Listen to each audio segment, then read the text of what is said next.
রাত 12:30টার দিকে চট্টগ্রাম বন্দরের বহির্নোঙরে অবস্থানরত তেলবাহী ট্যাংকার এমটি বাংলার সৌরভের সামনের অংশে হঠাৎ আগুন জ্বলে ওঠে। লেলিহান শিখা ছড়িয়ে পড়লে ঘুমন্ত নাবিকরা জেগে ওঠে। কেউ সাগরে লাফ দেন, কেউ এগিয়ে আসা ফিশিং বোটে এবং কোস্ট গার্ডের স্পিড বোটে আশ্রয় নেন। বেশ কয়েক বছর আগে বাংলার সৌরভ জাহাজে আরও একবার বিস্ফোরণের পর আগুন লাগে।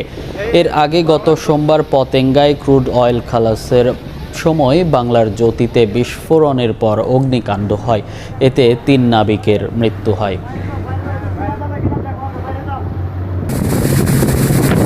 5 থেকে দেখি হঠাৎ ডাম করে আবার সবার সাথে সাথে 3-4টা প্লেট উঠি আগুনের ফুলকি দেখা যাচ্ছে, সাথে সাথে খালো ধোঁয়া। রুনিং করার পর হঠাৎ করে আগুন ধরে গেল।